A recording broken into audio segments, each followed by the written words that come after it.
जो पर से प्राप्त होता है उसे सुख नहीं कहते। जो स्व से प्राप्त होता है उसे सुख कहते हैं। स्व है आत्मस्वरूप। शंकर सहज स्व रूप संभारा, तो लाग समाधि अखंड पारा। अखंड अपार सुख में डूब गए। समाधि को अखंड अपार सुख में डूब गए। अपने लोग पर के द्वारा प्राप्त को सुख समझते हैं, उसमें बाधा पड़ने को दुख समझते हैं। ये अज्ञान की वृत्ति है। सत्य स्वरूप का विस्मरण हो जाना यही सबसे बड़ा दुख है। परम ज्ञानी हनुमान जी कह रहे, का हनुमंत विपदि प्रभु सोई, जब तो सुमिरन भजन होई। भगवान को भूल जाना सबसे बड़ा दुख है। भगवत स्मृति में तन्मय रहना, यही आत्मस्वरूप भगवान है, ये सुख है। अब हमारी गलती क्या हो गई, हमने देह को अपना स्वरूप मान लिया और इंद्रियों के द्वारा पर सुख भोग रहे हैं। वस्तु पर है, स्व नहीं है। शरीर पर है, स्व नहीं है। जो कुछ भी देखा, जो कुछ भी हमारा मन चाह रहा है, वो पर है, प्रकृति रचित है। समझ रहे हैं? ये भी तो प्रकृति रचित है ना। इसमें जो हम सुख की भावना कर रहे हैं, ये सुख नहीं, ये मायाकृत आकर्षण है।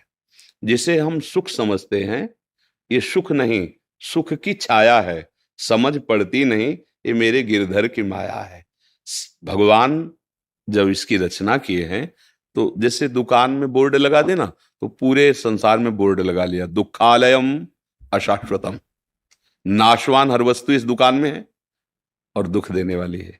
भगवान ने लगाया है। गीता जी में कल दुखालयम अशाश्वतम। हम क्या खोज रहे हैं? अविनाशी सुख। वो यहां नहीं है। जिसे हम सुख समझते हैं वो सुख नहीं, छायावत है। एक आदमी धन की चाह कर रहा था, तो एक दिन राजा के महल से उसकी रानी का जो रत्न जटित हार था, उसमें लाल मणियां ऐसी थी कि बाज की दृष्टि पड़ी, पंजे में उठा के निकल गया और बहुत उड़ करके एक खजूर के पेड़ में टांग दिया जाके। चोंच मारी तो मांस था नहीं। अब राजा की रानी ने याचना की कि वो हमारे सुख का हेतु था, तो राजा ने घोषणा करा दी, जो शाम तक उसे ढूंढ के ले आएगा उससे मैं उसकी मनचाही वस्तु प्रदान कर दूंगा। तो वो आदमी कोई कहीं ढूंढ रहा है, कहीं खोज रहा है, वो नदी के किनारे लग गया और एक जगह गया तो उसे वही हार दिखाई दिया जैसा बताया गया था। कूद पड़ा, मिट्टी हाथ लगी, कुछ लगा नहीं, फिर बाहर निकला। फिर जब जल शांत हुआ, रज तो समय लगा ना, फिर देखा हार वहीं, फिर सीधे वहीं कूदा, फिर हार नहीं मिला। वो शाम हो रही थी, तो एक महात्मा उधर से जा रहे थे, वो खड़े होकर उसकी चेष्टा देखी, नजदीक गए और कहा, भैया अगर आप संशय न करें तो आप जिस का लक्ष्य कर रहे हैं वो बात बता दें। तो आने नहीं, तुम जाओ, क्योंकि मतलब वो ये पा जाएगा। बोले नहीं, मुझे कुछ चाहिए नहीं, मैं केवल आपका सहयोग करूंगा। तो उनका देखो, ये वो हार है और मैं इसे सुबह से खोज रहा हूं, बार बार इसमें कूद के, और है वो। तो उनका देखो भैया, आप मूर्ख हो।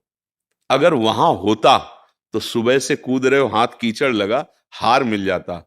महात्मा तुरंत पीछे मुड़े तो देखो खजूर का पेड़ और उसकी छाया जल में पड़ रही। बोले हार वो ऊंचाई पर टंगा हुआ है, उसकी छाया, तुम जीवन भर कूदते रहो, वहां नहीं मिलेगा, हार वहां है। समझ गए? हमारी बुद्धि रूपी रानी सुख रूपी हार खो दिया है। अब वो मन से कह रही कि हार ले आओ, मैं तुम्हें सब सुख दे दूंगा। मन संसार भव नदी के किनारे आया। अब ये विविध भोगों में उसी को ढूंढ रहा, सुख को। अब कोई महात्मा मिले, बताए इधर नहीं, इधर से हटो और इधर मुंह करो, ऊर्ध्वमूल। भगवान गीता जी में कहते ऊर्ध्वमूल मधा शाखा मत्सत्थम प्राहुरभ्यम। इधर देखो ऊंचे की तरफ, ये उसकी छाया है। प्रभु के सन्मुख हो, अभी सुख मिल जाएगा। तो सुख और दुख जो माइक हैं, वो कल्पनात्मक हैं, भ्रमात्मक हैं, सत्य नहीं है। सुख है भगवत चिंतन और दुख है भगवत चिंतन छूट जाना।